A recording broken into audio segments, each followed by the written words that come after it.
বাংলাদেশে যাত্রা শুরু করলো ইলন মাস্কের মহাকাশ প্রযুক্তি কোম্পানি স্পেস এক্সের উপগ্রহ ভিত্তিক ইন্টারনেট নেটওয়ার্ক স্টারলিংক। বাংলাদেশের বাজারে যুক্তরাষ্ট্রের এই প্রতিষ্ঠানের প্রবেশ কিভাবে নিচ্ছে চীন? স্টারলিংকের গ্রাউন্ড স্টেশন তৈরিতে কোনোভাবে সেন্ট মার্টিনকে কাজে লাগানো হবে কিনা? দেশের প্রত্যন্ত অঞ্চলগুলোতে উদ্যোক্তা তৈরির ক্ষেত্রে কতটা ভূমিকা পালন করবে স্টারলিংকের ইন্টারনেট সেবা? এদিকে টেলিভিশন চ্যানেলগুলোর জনপ্রিয়তা যাচাইয়ের পদ্ধতি যে টিআরপি, তার গ্রহণযোগ্যতাই বা কতটুকু? মহাকাশে স্যাটেলাইট 1-এর মেয়াদ শেষ হলে নতুন স্যাটেলাইট উৎক্ষেপণের ক্ষেত্রে প্রস্তুতি কতটুকু শুরু হয়েছে? জানতে চাই এসব প্রশ্নের জবাব আজকের এখন প্রকাশে। আজকের পর্বের নাম দিয়েছি আমরা মুক্ত আকাশ। এই পর্বে আমাদের সঙ্গে অতিথি হিসাবে উপস্থিত আছেন বাংলাদেশ স্যাটেলাইট কোম্পানির ব্যবস্থাপনা পরিচালক ডক্টর ইমাদুর রহমান। সঙ্গে আছি আমি বেলায়েত হোসেন। ডক্টর ইমাদুর রহমান, আপনাকে স্বাগত জানাচ্ছি আজকের এখন প্রকাশে। আপনাকে ধন্যবাদ। আপনার কাছে একটু শুরুতেই চলে যাব, স্টারলিংকের প্রসঙ্গে আমরা কথা বলবো। শুরুতে একটু টেলিভিশনের টিআরপিগুলো নিয়ে আমরা কথা বলবো। আপনি যেহেতু স্যাটেলাইট নিয়ে কাজ করছেন, স্যাটেলাইট কোম্পানির আপনি ব্যবস্থাপনা পরিচালকের দায়িত্বে আছেন, এই যে আমাদের দেশে টেলিভিশনের যে টিআরপিগুলো দিয়ে টেলিভিশনের জনপ্রিয়তার মান যাচাই করা হয়, এটি আসলে কতটা গ্রহণযোগ্য? কারণ আমরা জানি যে সব জায়গায় তো আসলে টিআরপির যে বক্সটা আমরা বলি সেটি তো সব জায়গায় নেই। সেক্ষেত্রে এই আসল রেশিওটা কিভাবে উঠে আসেন? ধন্যবাদ আপনাকে। আপনি you started with a tough question. TRP system তো যেভাবে কাজ করে সেটা হচ্ছে যে বিভিন্ন রকম socio economic criterion, age group, তারপরে educational background, male female, economic background, এটা দেখে আমরা একটা নির্দিষ্ট সংখ্যক বাসাবাড়িতে একটা মনিটরিং ডিভাইস বসানো হয় এবং তারা যখন বিভিন্ন টিভি চ্যানেল দেখেন সেটার উপরে ডেটা কালেকশন করা হয় রিয়েল টাইম, এবং এই রিয়েল টাইম ডেটা কালেকশনের ভিত্তিতে এই যে টেলিভিশন রেটিং পয়েন্ট, যেটা টিআরপি রেটিং পয়েন্টটা যেটা করা হয়, মূলত এটা তথ্য মন্ত্রণালয় বাংলাদেশ স্যাটেলাইট কোম্পানিকে দায়িত্ব দিয়েছেন। এই জন্য আমরা এটা আমরা এখন পালন করতেছি। তো এই মুহূর্তে সকল টিভি চ্যানেলগুলোর সাথে আলোচনা সাপেক্ষেই একটা স্যাম্পল হিসাবে নির্দিষ্ট কিছু এলাকাতে ইনস্টল করা হয় এবং ওইখান থেকে ডেটা কালেকশন করে তারপরে যে রেটিং পয়েন্ট সেটাই আমরা আসলে এই মুহূর্তে আমরা সেটাই প্রোভাইড করি। সেক্ষেত্রে এই যে এখন টিআরপির যেই মান যাচাইয়ের যে পদ্ধতিটা, এই পদ্ধতি কতটা সঠিক এখন? সো যেমন এটার ক্ষেত্রে কয়েকটা জিনিস। নাম্বার ওয়ান হচ্ছে ইনাফ নাম্বার অফ বক্সেস। হ্যাঁ, আপনি যদি একটা পরিসংখ্যান পেতে চান, একটা সিগনিফিক্যান্ট নাম্বার অফ ডেটা পেতে হলে আপনাকে ইনাফ নাম্বার অফ বক্সেস, সেখানে কাজ করার সুযোগ আছে, সেখানে আরও বাড়ানো উচিত। এটার কারণে এটার জন্য আসলে বাজেটের দরকার এবং এই জিনিসগুলো নিয়ে আমরাও কাজ করেছি। আমরা টিভি চ্যানেলদের সাথে এটা নিয়ে বিস্তারিত আমরা আলাপ করেছি। Number one. নাম্বার টু হচ্ছে যে এনশিওর করা যে বক্সগুলো যাতে করে সোসাইটির সকল ক্লাসের মধ্যে, ক্লাস বলতে বয়স, male female, educational background, economic background, কে কোথায় থাকেন, দিস রিয়েলি ইম্প্যাক্টস কে কোন ধরনের টিভি চ্যানেল দেখেন, ওইটা এনশিওর করা। Number two. নাম্বার থ্রি হলো যখনই কোনো অ্যানোমালি আসবে, অ্যানোমালি বলতে আমরা হঠাৎ করে দেখলাম যে কেউ একজন একটা টিভি চ্যানেল কোনো দিন দেখেন নাই, হঠাৎ করে দেখা গেলো উনি 24 ঘন্টা ওই টিভি চ্যানেল দেখতেছেন, তার মানে সামথিং হ্যাজ হ্যাপেন। তো সাথে সাথে এটাকে ডেটা থেকে রিমুভ করা। তো এই জিনিসগুলো এনশিওর করতে পারলেই কিন্তু আসলে আমরা একটা প্রপার আমরা কি পাবো। তো এখন নাম্বার ওয়ান আমি যেটা বললাম যে ইনাফ বক্সেস, এটার জন্যে আমরা কন্টিনিউয়াসলি ডায়ালগ করতেছি এবং এটার জন্য আমাদের মূলত ইস্যু হচ্ছে ফাইন্যান্স। এইদার টিভি চ্যানেল আমাদেরকে ফাইন্যান্স করবে অথবা অথবা অন্য কোনো মাধ্যম সরকার থেকে আমাদের এটা ফাইন্যান্স হবে। তো আমরা এটা নিয়ে এখন কাজ করতেছি। We are really trying to এটাকে ইমপ্রুভ করার আমরা চেষ্টা করতেছি। তার মানে এখন যেই টিআরপি পদ্ধতি আছে এটাকে এক বাক্যে আমরা একেবারেই সঠিক ফলাফল আমরা বলতে পারি না। টিআরপির যে রেজাল্ট এখন আসে, আমি এটাকে উল্টোভাবে বলবো যে এটা অনেকটুকুই সঠিক। আরও যদি আমরা ডেটা পাই তাহলে এটা আরও অ্যাকুরেট হবে। তবে মানে আমি এটাকে বেঠিক কী করবো, আমি বলবো যে it gives a good picture. হ্যাঁ, কিন্তু আরও অ্যাকুরেট পাইতে হলে, আরও প্রপার পাইতে হলে দের আর মানে এখানে ইমপ্রুভমেন্টসের জায়গা আছে আর কি। ওই জায়গাতে আমাদেরকে কাজ করতে হবে আর কি। আমরা স্যাটেলাইট কোম্পানির পক্ষ থেকে আমরা এনশিওর করি যাতে করে মানে কোনো রকম আনফেয়ারনেস যাতে না হয়, কোনো রকম ইররেগুলারিটি যাতে না হয়। তো এটার জন্য আমরা আমাদের পক্ষ থেকে সর্বোচ্চ চেষ্টা করি। যেমন কোনো বাসায় যদি আমরা দেখি যে এখান থেকে অ্যাবনর্মাল ডাটা আসতেছে, আমরা সাথে সাথেই কিন্তু এখান থেকে উইথড্র করে নিয়ে আসি এবং এটা খুব একটা এক্সপেন্সিভ অপারেশন। মনে করেন এক্সাম্পল, যাত্রাবাড়ির কোনো একটা বাসায় আমরা বুঝলাম যে ডেটাটা কম্প্রোমাইজ হয়ে যাচ্ছে, তাইলে কিন্তু আমাকে একজন লোক পাঠাইতে হয়, গিয়ে ওইখান থেকে ওইটা বক্স তুলে নিয়ে এসে ওইটাকে আবার রিপ্লেস করতে হয়। রিপ্লেস করতে গেলে আমার ওই যে 20টা ক্রাইটেরিয়ান আছে, age, mail female, economic situation, educational background, ওই 20টা ক্রাইটেরিয়ানের মধ্যে আমরা কোথায় তাকে বসাবো অনেক স্টাডি করে তারপরে এটা নতুন আর একটা বাসায় সেট করতে হয়। So we do all this activities. এটা আমরা মেক শিওর করি যাতে করে রং ডাটা যাতে করে না আসে। সারা বাংলাদেশে কতগুলো আছে টিআরপির এরকম বক্স? এই মুহূর্তে 500 বক্স কি করা আছে। তো এটা বৃদ্ধি করা দরকার। এটা এক একটা বক্স কত কিলোমিটার বা কতটুকু দূরত্ব কভার করে? এক একটা বক্স মানে রাফলি মনে করেন, যেমন মনে করেন ঢাকা আরবান, ঢাকা সিটি এরিয়াতে তো যতটা বক্স আছে ততটা বক্স এই জায়গার পপুলেশনকে রিপ্রেজেন্ট করে। হ্যাঁ, সো তো তো মানে ইন দ্যাট ওয়ে। সো যখন মনে করেন আমার এক্সাক্ট নাম্বারটা আমার কাছে এখন মনে নেই, বাট একটা বক্স একটা লার্জ নাম্বার যেটা রিপ্রেজেন্ট করে আর কি। ধন্যবাদ আপনাকে। আমরা টিআরপি প্রসঙ্গে কথা বললাম, একটা স্টারলিংকের প্রসঙ্গে চলে যেতে চাই। বর্তমান সময়ের সবচেয়ে আলোচিত প্রসঙ্গ মহাকাশ প্রযুক্তিতে। এই বিষয়ে আমরা কথা বলবো যে স্টারলিংকের যে মালিক ইলন মাস্ক, তিনি তো যুক্তরাষ্ট্রের ট্রাম্প প্রশাসনের একজন প্রভাবশালী ব্যক্তি বলা যায়। তো স্টারলিংকের সাথে বাংলাদেশের তো কাজ এরই মধ্যে শুরু হয়ে গেল। আমার প্রথম প্রশ্ন হচ্ছে আসলে বৈশ্বিকভাবে এর প্রভাবটা কি পড়বে, বিশেষ করে চীন কিভাবে নেবে স্টারলিংক বাংলাদেশের বাজারে প্রবেশ করলো এই বিষয়টাকে, যেহেতু বলছিলাম যে ইলন মাস্ক ট্রাম্প প্রশাসনের একজন গুরুত্বপূর্ণ ব্যক্তি। আমার কাছে মনে হয় যে স্টারলিংকের বাংলাদেশে আসাটা it's a very positive thing. হ্যাঁ, এটা এক্সটার্নালি একটা মেসেজ দেয় যে Bangladesh is opening up, Bangladesh এখন opening up for technology, for investment and so on. So in that way I think এটা একটা খুবই একটা পজিটিভ জিনিস আমার কাছে মনে হয়। এটা হচ্ছে নাম্বার ওয়ান। নাম্বার টু হচ্ছে বাংলাদেশে আমরা নর্মালি আমরা যে ইন্টারনেট সার্ভিসেস, আমরা কানেক্টিভিটি পেয়ে থাকি নর্মালি এইদার ভায়া মোবাইল নেটওয়ার্কস, হ্যাঁ, অথবা ভায়া ফাইবার অপটিক নেটওয়ার্কস, যেটা আমরা ঘরে ঘরে যে সিটি এরিয়াতে যে কানেকশনগুলো আছে। তো আসলে স্টারলিংক যদি আসে তাইলে এটা আর একটা অল্টারনেটিভ হবে, যে কানেক্টিভিটি পাওয়ার জন্যে ব্রডব্যান্ড কানেক্টিভিটি পাওয়ার জন্য আরেকটা অল্টারনেটিভ হবে। এবং স্টারলিংক যেটা ক্লেম করে যে দে প্রোভাইড, তারা খুব হাই স্পিড ইন্টারনেট তারা প্রোভাইড করে। তো এটা আসলে বাংলাদেশের অন্যান্য ইন্টারনেট সার্ভিস প্রোভাইডার দিকে তাদের কোয়ালিটি অফ সার্ভিস ইমপ্রুভ করার জন্য পুশ করবে, বিকজ এখন আরেকটা কম্পিটিটর এখানে দাঁড়াচ্ছে। So in that way I think also good. আমাদের ইন জেনারেল আমাদের internet services quality of services will increase. Just my personal view. আমাদেরকে দেখতে হবে যে এটা আসলেই হয় কি না, দ্যাটস অ্যানাদার স্টোরি। তারপরে হচ্ছে যে আরেকটা জিনিস হচ্ছে যেটা আমার কাছে খুব কী মনে হয়, সেটা হলো যে আমাদের অনেক প্রিমিয়াম কাস্টমার আছেন, যেমন মনে করেন ফ্রিল্যান্সাররা আছেন। ফ্রিল্যান্সাররা তাকে দেখা যায় এখন কাজ করতে হলে তাকে খুব ভালো একটা ইন্টারনেট কানেকশন লাগবে। দেখা যায় যে তাকে ঢাকা শহরেই বসতে হবে, চট্টগ্রাম শহরেই বসতে হবে, এমন জায়গায় থাকতে হবে যেখানে খুব ভালো ফাইবার অপটিক কানেক্টিভিটি আছে। আদারওয়াইজ উনি ওই লেভেলের ব্রডব্যান্ড ইন্টারনেট স্পিড পাবেন না। এখন এটা কিন্তু এক ধরনের গণতন্ত্রায়ন হবে। এখন বাংলাদেশে যে কোনো জায়গায় বসে আপনি, অ্যাজ লং অ্যাজ আপনার একটা ইলেকট্রিসিটি কানেকশন আছে আর আপনি স্টারলিংকের ওইটা যদি কানেক্ট করে দেন, তাহলে যে কোনো জায়গাতে বসে আপনি ইউ ক্যান অ্যাকচুয়ালি গেট মানে খুব হাই স্পিডের ইন্টারনেট আপনি পাবেন। সো ইন দ্যাট ওয়ে আমার কাছে মনে হয় যে এটাও আরেকটা বেনিফিট সেটা নিয়ে আসবে। আর এর সাথে সাথে আমি আরেকটা জিনিস দেখি, সেটা হচ্ছে আমি আসলে আমাদের তরুণদের উদ্ভাবনী শক্তি is really amazing. I mean আমি দেখতেছি বিভিন্ন জায়গায় আমাদের young generation different ideas they are generating, right? এই কানেক্টিভিটি যখন একটা হাই স্পিড ইন্টারনেট যখন কানেক্টিভিটি অ্যাভেলেবল হবে সারা দেশে, তখন আপনি দেখবেন দেশের বিভিন্ন জায়গায় অনেক উদ্ভাবনী আইডিয়া আসবে। এই very high speed internet use করে আপনি গ্রামেগঞ্জে কীভাবে সার্ভিস দিতে পারবেন, আপনি এমন জায়গায় দিতে পারবেন যেখানে আসলে এখন এই সার্ভিসটা নাই। তো ওই রকম অনেক নতুন সার্ভিস ক্রিয়েট হবে, আই পার্সোনালি বিলিভ সো। এবং নতুন দেখবেন বিজনেস আইডিয়া ক্রিয়েট হবে। So all in all I think from economy point of view, business point of view, এটা আমাদের জন্য S a good step. Starlink তো বাংলাদেশে ব্যবসা করবে, কিন্তু সেক্ষেত্রে বাংলাদেশ সরকার বা রাষ্ট্র হিসেবে বাংলাদেশ কী ধরনের সুবিধা পাবে, বিশেষ করে রাজস্ব ভাগাভাগির ক্ষেত্রে? সো এটা অন্যান্য যে কোনো ইনভেস্টরের মতো ইজ দ্য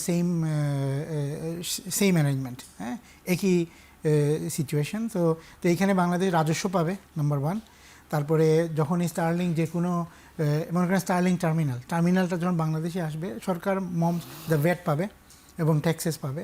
তারপরে ওরা যে সার্ভিস প্রোভাইড করে ওইটার উপরে সরকার একটা একটা একটা ভ্যাট পাবে এবং তাদের ইনকামের উপরে সরকার ট্যাক্স পাবে। So in that way government তার রাজস্বতে ডেফিনেটলি সেখানে কী হবে। মূল হচ্ছে আসলে আমার কাছে মনে হয় রাজস্বর চেয়েও এখানে মূল হচ্ছে যে আমাদের আসলে ইন্টারনেট বেসড সার্ভিসেস এবং এই যে অপরচুনিটিগুলো যে ক্রিয়েট হবে, আই থিঙ্ক দ্যাট ওইটা খুব ইনর্মাস হবে।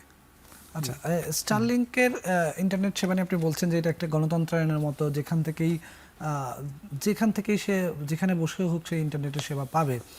সেক্ষেত্রে এই যে আমরা দেখেছি গত জুলাই আগস্ট আন্দোলনে যে বাংলাদেশের ইন্টারনেট বারবার বন্ধ হওয়া, বাংলাদেশে যদি ভবিষ্যতে কোনো আন্দোলন হয়, কোনো এইভাবে এই ধরনের একটা রক্তক্ষয়ী সংগ্রাম শুরু হয়ে যায় কোনো কারণে, সেই জায়গায় এই স্টারলিংকের নেটওয়ার্ক থাকার কারণে আর কোনোভাবে নেট বন্ধ করা যাবে না, এই তো বিষয়টা নাকি?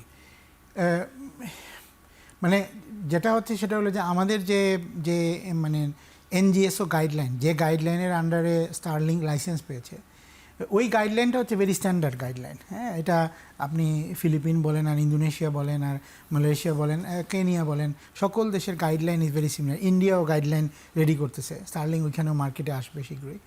তো ওই গাইডলাইন অনুসারে স্টারলিংকে বাংলাদেশের ভিতরে কিছু গ্রাউন্ড স্টেশন বসাতে হবে। It depends on their business.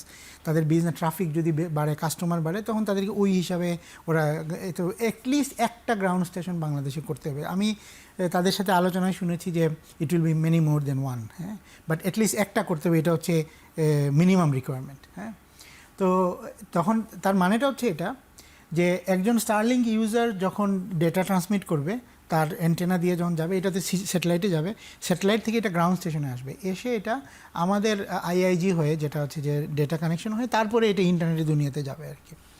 So in that way data আমাদের বাংলাদেশে থাকবে। ইটস আওয়ার ন্যাশনাল সিকিউরিটি, এই ইস্যুগুলো আর কি। তো ওইটা কি থাকবে।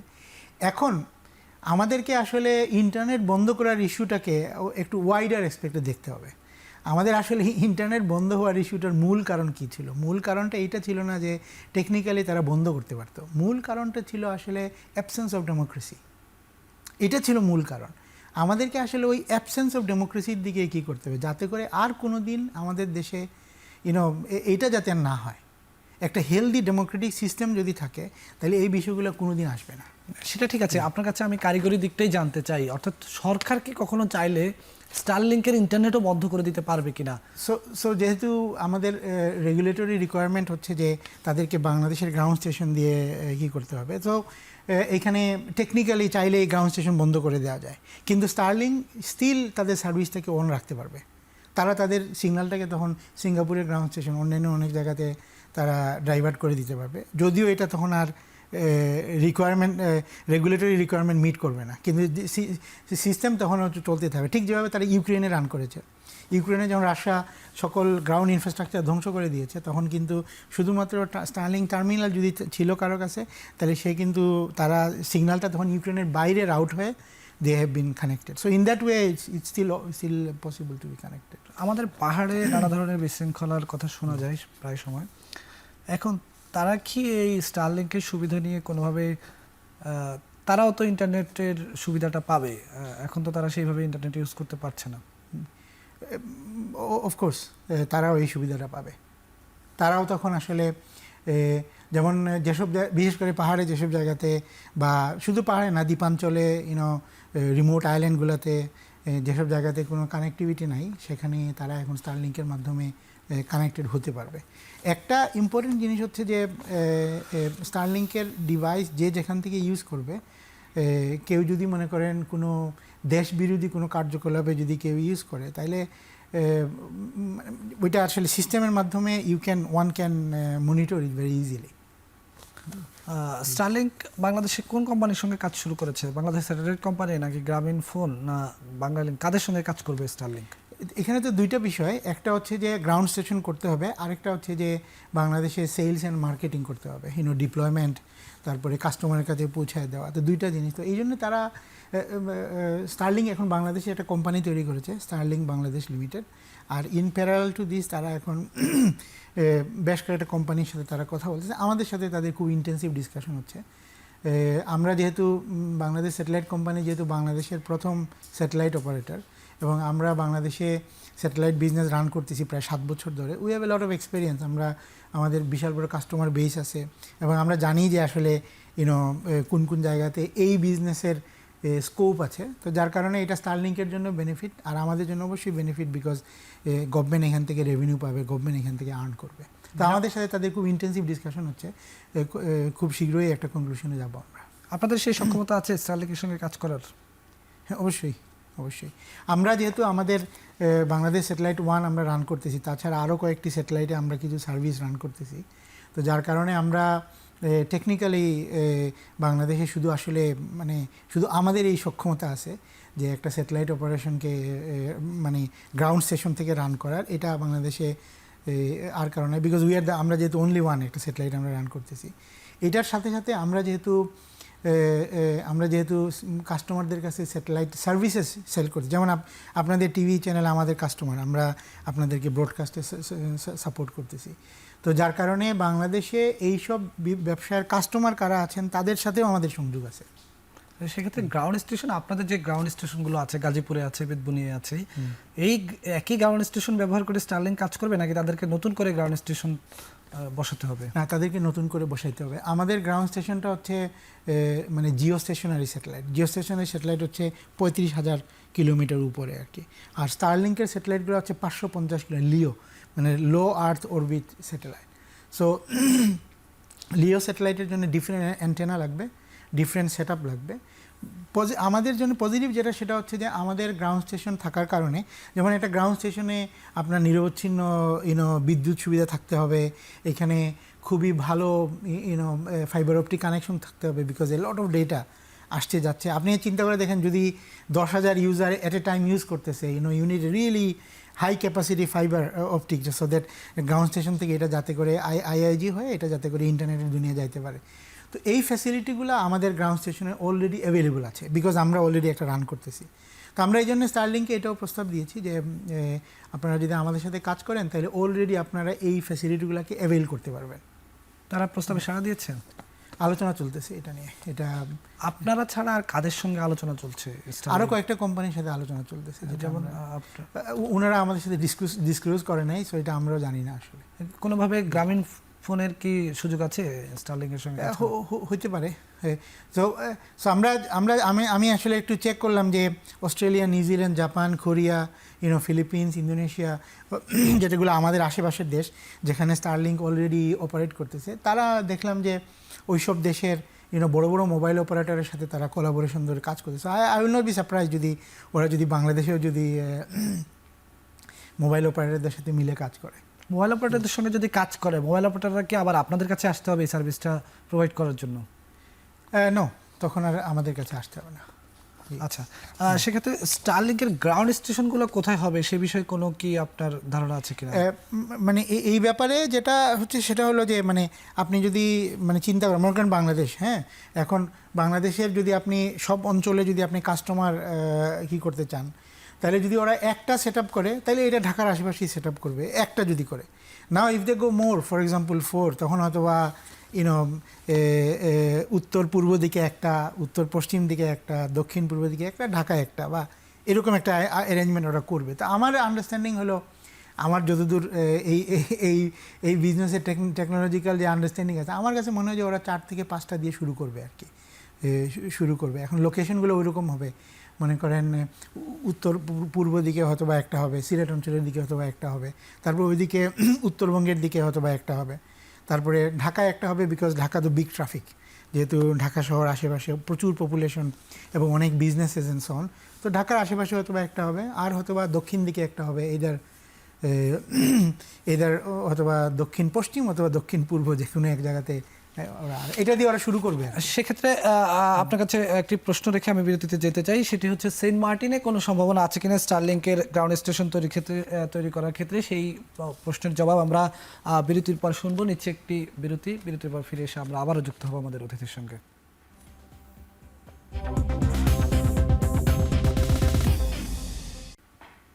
স্বাগত আরেকবার, দেখছেন এখন প্রকাশ। ডক্টর ইমাদুর রহমান, আপনার সঙ্গে আলোচনা করছিলাম স্টারলিংকের প্রসঙ্গে। বিরতির আগে আমরা একটা প্রশ্ন রেখে গিয়েছিলাম যে সেন্ট মার্টিন নিয়ে ব্যাপক আলোচনা, অনেকভাবে অনেক ধরনের কথা আমাদের দেশে হচ্ছে। সেন্ট মার্টিন কোনোভাবে যুক্তরাষ্ট্রকে লিখে দেওয়া হচ্ছে কিনা বা যুক্তরাষ্ট্রকে দিয়ে দেওয়া হচ্ছে কিনা, এই আলোচনাগুলো রয়েছে। সেক্ষেত্রে আসলে যুক্তরাষ্ট্রকে সেন্ট মার্টিন যদি দেওয়ার যে আলোচনাটা আছে, সেই আলোচনার মধ্যে দিলেও বা কোন প্রক্রিয়ায় দিবে, এর মধ্যে স্টারলিংক যখন প্রবেশ করেছে বাংলাদেশে, এই ধরনের আলোচনা বাংলাদেশের মানুষের মধ্যে আছে। কোনোভাবে ইলন মাস্ক যেহেতু যুক্তরাষ্ট্রের ট্রাম্প প্রশাসনের একজন গুরুত্বপূর্ণ ব্যক্তি, তাহলে তার নিয়ন্ত্রণ প্রতিষ্ঠা করার জন্য কোনোভাবে সেন্ট মার্টিনকে স্টারলিংকের গ্রাউন্ড স্টেশন তৈরির ক্ষেত্রে ব্যবহার করা হবে কিনা, এই প্রশ্নের জবাবে কি বলবেন? মানে বাংলাদেশে কোথায় গ্রাউন্ড স্টেশন হবে, এটা স্টারলিংকের ডিসিশন, এটা দেয়ার ডিসিশন।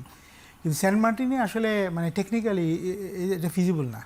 বিকজ নাম্বার ওয়ান, আমি আগে যেটা বলেছি সেটা হলো গ্রাউন্ড স্টেশন ওরা এমন জায়গায় করবেন যেখানে লার্জ পার্ট অফ ইউজার্স, হ্যাঁ, ওইদিকে আসলে ওইরকম ইউজাররাও থাকবে না, নাম্বার ওয়ান।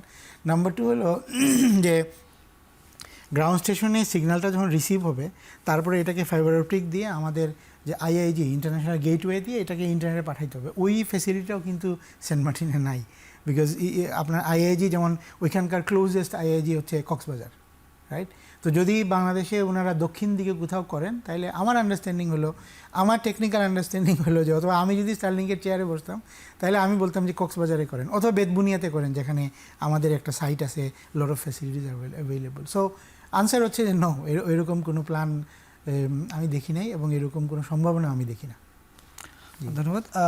স্টারলিংক বাংলাদেশের আসলে তাদের বাজারটা কীভাবে তৈরি করবে, যদি এর মধ্যে অনেক আলোচনা আমরা করেছি, যদি এ বিষয়ে জি, সো বিজনেস মানে মডুলারিটি হবে দুইটা। একটা হচ্ছে ডাইরেক্ট টু দ্য কাস্টমার্স, যেমন মনে করেন আপনি আমি, হ্যাঁ, আপনার আমার বাড়ির জন্য আমি একটা হোম কিট কিনবো, এটা অ্যাগেন মোবাইল ফোনের মতো।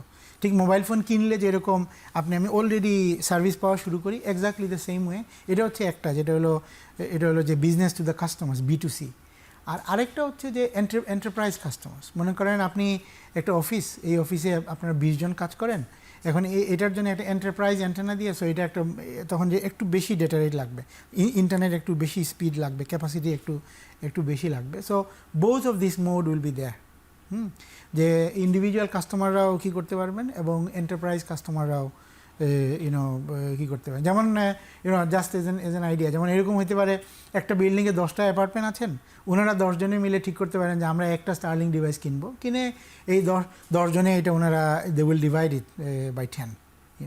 সো ওই রকম অনেকগুলো, আমি যারা আগে বললাম যে ইনোভেটিভ সলিউশন, দেখবেন অনেক ছোটো ছোটো কোম্পানিরা দে উইল স্টার্ট গেটিং এই সলিউশনগুলো দেখবেন যে মার্কেটে আস্তে আস্তে অ্যাভেলেবল হবে। দাম তো অনেক বেশি, কিন্তু এখানে দেখেন, মনে করেন যদি দাম হয় 6,000 টাকা পার মান্থ, হ্যাঁ, আর 10 জনে যদি শেয়ার করেন, দেন এটা মাত্র 600 টাকা। ডিভাইসটা ক্রয় করতেই তো অনেক টাকা লেগে যায়। এটা তো খরচ হবেই, স্বাভাবিক। আমরা এটা রাফলি এটা মোবাইল ফোনের দাম, আপনি ওইভাবে যদি চিন্তা করেন, মানে রাফলি একটা মিড রেঞ্জ মোবাইল ফোনের দাম রাফলি, হ্যাঁ। তো ওই হিসাবে আই মিন আমার মনে হয় না এটা খুব বেশি, বাট অ্যাগেইন দাম বেশি না কম এটা ডিপেন্ড করে যে আপনি কাকে জিজ্ঞেস করতেছেন। আবার যদি ওইভাবে চিন্তা করেন যে একটা ডিভাইসের দাম যদি 47,000 টাকা হয়, এটা যদি 10 জনে ভাগ করে নেন, তখন কিন্তু আবার কমে যাচ্ছে, রাইট? সো আমি আসলে যেটা হয়েছে সেটা হলো একটা মিসআন্ডারস্ট্যান্ডিং হয়েছে, সেটা হলো যে এই যে 250 Mbps আপনি পাচ্ছেন, আপনার তো একা এটা দরকারও নেই, you can actually distribute it, right? তখন অ্যাকচুয়ালি প্রাইস হিসাবে এটা তখন অ্যাফোর্ডেবল হবে আর কি। সেক্ষেত্রে আমাদের যারা এখন ইন্টারনেট সেবা দিচ্ছে বিভিন্ন এলাকা ভিত্তিক, তাদের ব্যবসা তো হুমকির মুখে পড়ে যাবে।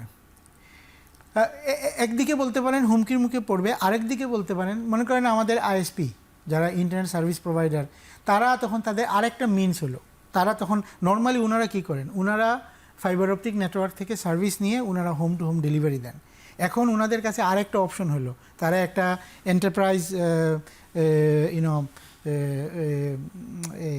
এন্টারপ্রাইজ স্টারলিং কিট কিনে, অথবা কারো যদি নেটওয়ার্ক বড় থাকে, দেখেন অ্যাকচুয়ালি ইন্টিগ্রেট 4-5টা সিস্টেমকে একসাথে ইন্টিগ্রেট করতে পারবেন। ইন্টিগ্রেট করলে তখন আপনার ক্যাপাসিটি অনেক বাড়বে, এটা দিয়ে আপনি 200 বাসাকে আপনি সার্ভিস দিলেন, রাইট? তো এখন ওনাদের কাছেও মোর দেন ওয়ান অপশন মানে অ্যাভেলেবল হলো। সো আমি আর দেখি যে কেউ যদি মনে করেন যে থ্রেড তাহলে থ্রেড, আর কেউ যদি মনে করেন যে how do we utilise this so that I create new businesses, I think both of this options are there. আমরা কথা বলছিলাম স্টারলিংকের, আপনি এর আগেও বলছিলেন যে উদ্যোক্তাদের জন্য একটি অপার সম্ভাবনা তৈরি হলো। সেক্ষেত্রে উদ্যোক্তা তৈরির ক্ষেত্রে এখন যেরকম আমরা সব কিছু ঢাকা কেন্দ্রিক চিন্তা করি যে সব কিছু ঢাকায় বসেই করতে হবে, এই জায়গাটা ডিসেন্ট্রালাইজেশনের ক্ষেত্রে স্টারলিংক কতটা ভূমিকা পালন করবে? অর্থাৎ একজন উদ্যোক্তা যদি সে একেবারে প্রত্যন্ত এলাকায় গিয়ে সে মনে করে যে সেখানে গিয়ে সে ফ্রিল্যান্সিং করবে, সেই সুযোগ কতটা তৈরি হবে স্টারলিংকের ক্ষেত্রে, এবং তৈরি হলে সেটা কিভাবে তৈরি হতে পারে আপনার কাছে প্রশ্ন? আমার কাছে মনে হয় যে মানে ইট উইল বি মানে ভেরি সিগনিফিকেন্টলি এটা তৈরি হবে, হ্যাঁ, ভেরি সিগনিফিকেন্টলি। আপনি দেখা যাচ্ছে যে কোনো একটা ছোটো কোম্পানি, হ্যাঁ, এখন কি হয় দেখেন, এখন কারো কোনো আইডিয়া আছে তাকে ঢাকা শহরে আসতে হবে, সে চট্টগ্রামে বসে বা সিলেটে বসে বা রাজশাহীতে বসে তার অপরচুনিটি অনেক কমে যায়, তাকে ঢাকা শহরে আসতে হবে বিকজ অফ দ্য কানেক্টিভিটি এবং ওই ইস্যুগুলোর জন্য। এখন যখন এই হাই স্পিড ইন্টারনেট যখন অ্যাভেলেবল হবে তখন কেউ রাজশাহীতে বসে, বিকজ তার কাস্টমার তো দেশের বাইরে, সো তার জন্য এখন আর ঢাকা শহরে বসে থাকার দরকার নেই। তো এইভাবে দেখবেন যে আপনি বিভিন্ন ক্যাম্পাসে, হ্যাঁ, ক্যাম্পাস ভিত্তিক যেসব জায়গায় টেকনোলজি বেসড কোর্সেস আছে, দেখবেন যে ওইসব জায়গাতে ছোটো ছোটো কোম্পানি তৈরি হবে, there will be more new ideas, এবং দেখা যাবেন যে সে তার লোকালয়ে বসেই সে এই কাজগুলো করতে পারতেছে। তো I personally believe so, I mean আমাদের দেশে একটা জিনিস আসলে এটার সাথে একটা প্যারালাল একটা জিনিস হওয়া দরকার, সেটা হলো যে কীভাবে আমরা আমাদের দেশের মধ্যে ক্রিয়েটিভিটি এবং ইনোভেটিভিটি আমরা ক্রিয়েট করতে পারি, এই এনভায়রনমেন্টটা তৈরি করতে হবে।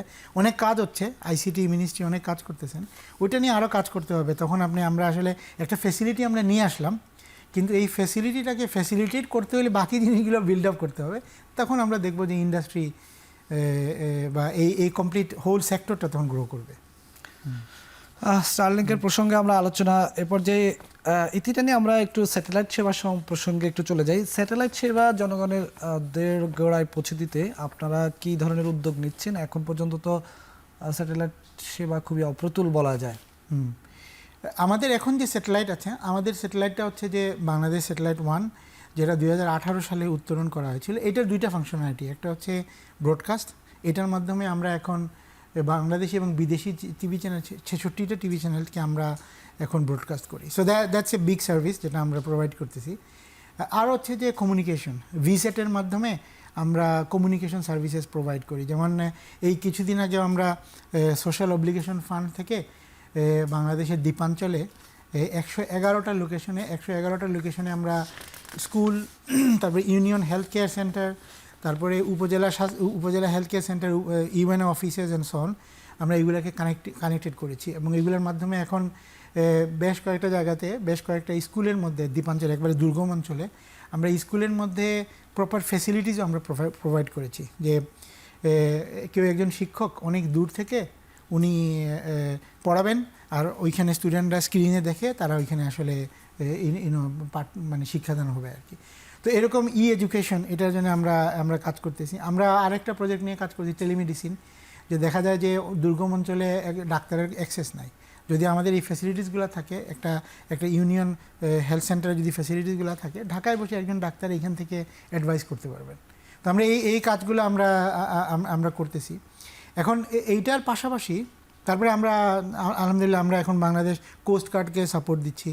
তারপরে আমাদের 3টা মানে এয়ারফোর্স, নেভি, তাদেরকে আমরা সাপোর্ট দিচ্ছি।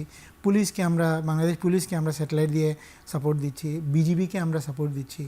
তারপরে আরও অনেকগুলো অর্গানাইজেশন, যেমন অনেকগুলো ব্যাংকের এটিএম আছে যে এমন জায়গায় যেখানে অন্যান্য কোনো সোর্স নাই কানেক্টিভিটির জন্য। এটিএম যদি কানেক্টেড না থাকে তাহলে তো টাকা তোলা যাবে না। সো অনেক জায়গাতে আমরা ব্যাংকগুলোকে আমরা এটিএম সার্ভিস দিচ্ছি। তো এরকম সার্ভিস, জিনিসটা হচ্ছে এরকম আর কি, যে স্যাটেলাইটের মাধ্যমে যে সার্ভিসগুলো, এগুলোকে একটা ব্যাকড্রপে হচ্ছে, যার কারণে এজ এ নর্মাল সিটিজেন আমরা এটাকে দেখি না, বাট এই সার্ভিসগুলো অ্যাভেলেবল আছে। একটা জিনিস সেটা হচ্ছে যে পৃথিবীতে এখন স্যাটেলাইট টেকনোলজি এটা খুব প্রমিনেন্ট হয়ে যাচ্ছে। 1957 সালে প্রথম স্যাটেলাইটটা উত্তোলন হয়েছিল। 57 সালের পরে 2019 পর্যন্ত লেস দেন 10,000 স্যাটেলাইটকে উত্তোলন করা হয়েছিল, মানে স্পেসে স্যাটেলাইট, সব ধরনের স্যাটেলাইট, স্পেস অবজেক্ট দিয়ে। 2020 থেকে এখন পর্যন্ত 4.5 বছরে 12,000 স্যাটেলাইট উত্তোলন হয়েছে। প্রথম 63 বছরে লেস দেন 10,000 আর এখন 4.5 বছরে 12,000। এটা মিনস দ্যাট অ্যাকচুয়ালি ভবিষ্যতে satellite technology will play really big role. এই জন্য আমরা উদ্যোগ নিয়েছি যে কিভাবে এই সেক্টরে বাংলাদেশে আমরা কম্পিটেন্স বৃদ্ধি করতে পারি, স্কিল সেট বৃদ্ধি করতে পারি, মানুষজনকে কীভাবে আমরা ইয়াং ইঞ্জিনিয়ারদেরকে ট্রেন করতে পারি। এটার জন্য আমরা এখন আমি আপনার কাছে আসবো, ছোট্ট একটা বিরতি নেই। সেক্ষেত্রে বিরতির পর প্রশ্ন থাকবে যে আসলে এই মুহূর্তে কাজ করতে গিয়ে বাংলাদেশে তো আমরা দেখি যে প্রত্যেকটি সেক্টরে নানা ধরনের সিন্ডিকেট থাকে। বাংলাদেশ স্যাটেলাইট ইন্ডাস্ট্রির জন্য সবচেয়ে বড় চ্যালেঞ্জ কি, এবং কোনো ধরনের সিন্ডিকেটের কবলে বাংলাদেশ স্যাটেলাইট কোম্পানি পড়ছে কিনা, সেই প্রশ্ন রেখে আমরা বিরতিতে যাচ্ছি। আমাদের বিরতি থেকে ফিরে এসে যুক্ত হব অতিথির সঙ্গে।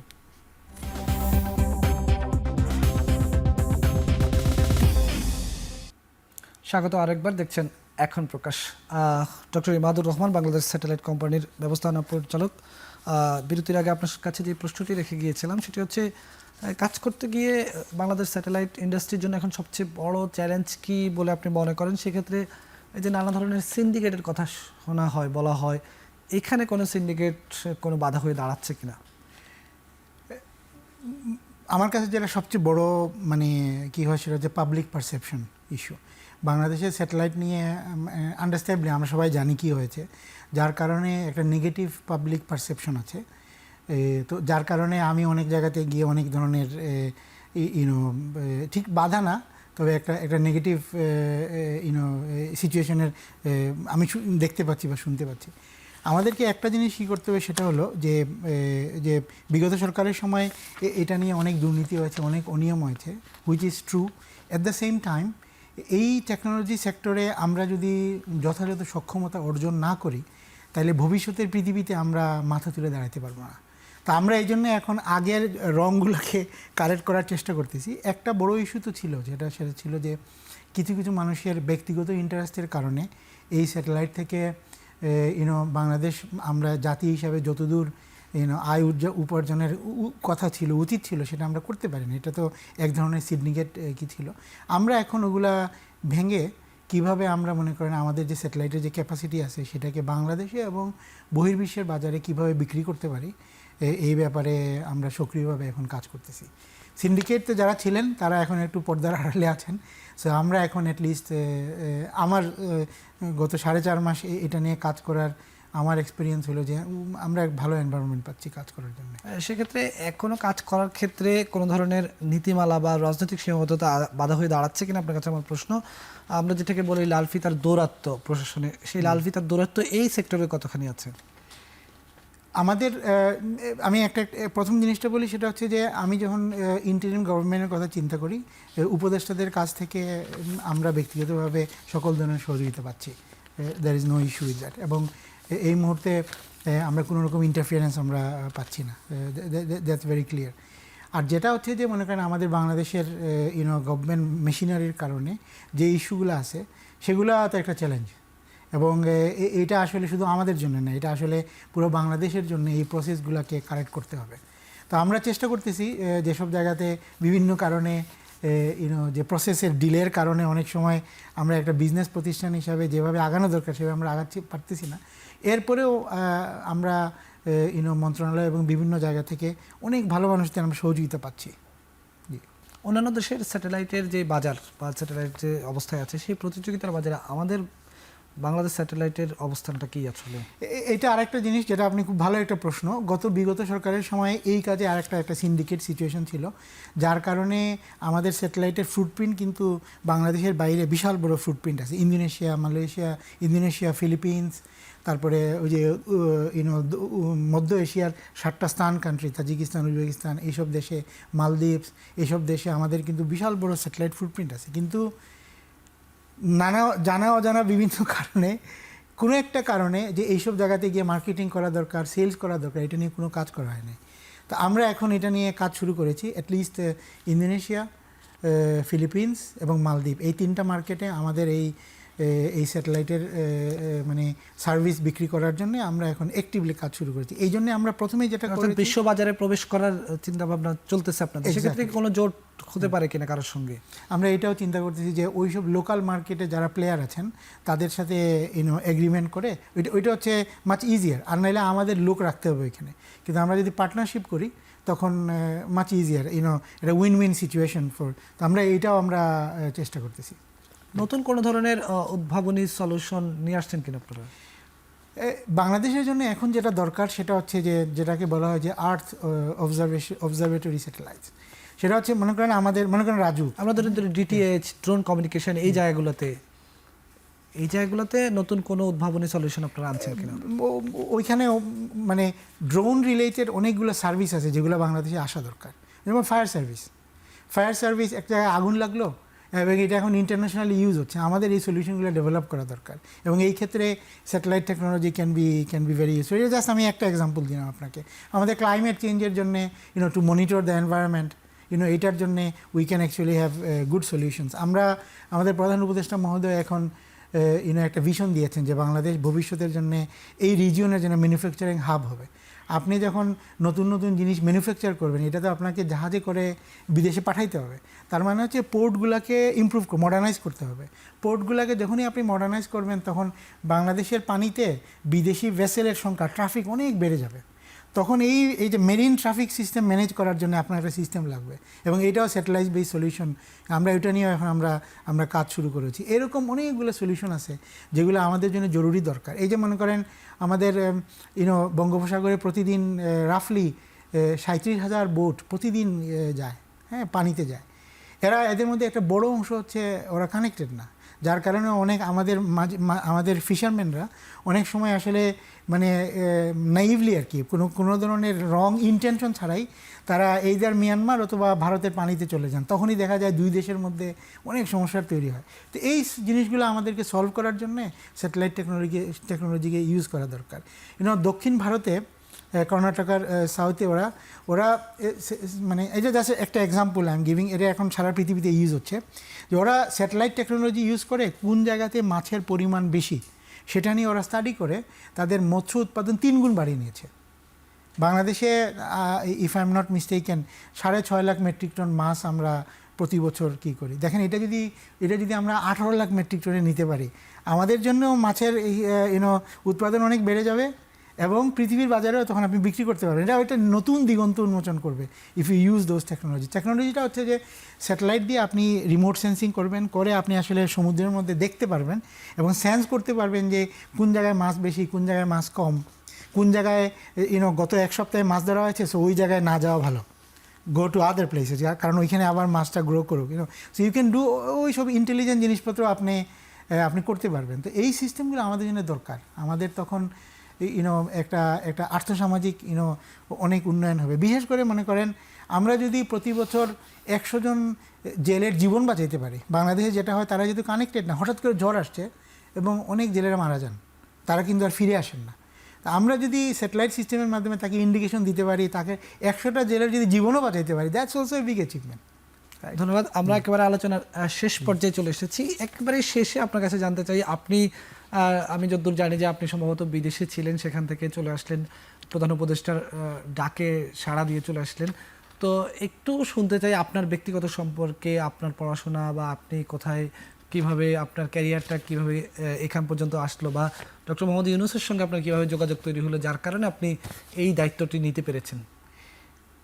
আমি বাংলাদেশে এইচএসসি পাস করার পরে আমি বুয়েটে শর্টলি মাত্র 1 সেমিস্টার পরে তারপর থেকে বাইরে আমি ব্যাচেলার, মাস্টার্স এবং পিএইচডি তিনটে আমি দেশের বাইরে থেকে করেছি এবং এরপরে আমি ডেনমার্ক থেকে আমি পিএইচডি করেছি এবং এরপরে ইউনিভার্সিটিতে আমি পড়িয়েছি 2 বছরের মতো। এরপরে then I join the industry. আমি এরিকসন রিসার্চে কাজ করেছি। সো আমাদের এই যে বাংলাদেশে এখন 4G সিস্টেম আছে, তো আমি 3G, 4G, 5G এই সিস্টেমগুলোতে আমি কাজ করেছি। সর্বশেষ আমি এরিকসন রিসার্চের যে গ্লোবাল যে 6G রিসার্চ প্রোগ্রাম ছিল, স্ট্যান্ডার্ডাইজেশন প্রোগ্রাম, ওইটাতে আমি লিড করতেছিলাম। তো 6G মার্কেটে আসবে 2028-এর LA অলিম্পিক্সে, লস অ্যাঞ্জেলেস অলিম্পিকে এটা প্রথম মার্কেটে আসবে। আমার কাছে যখন প্রস্তাবটা আসলো যে বাংলাদেশের টেকনোলজি সেক্টরে কিছু কাজ করা যায় কি না,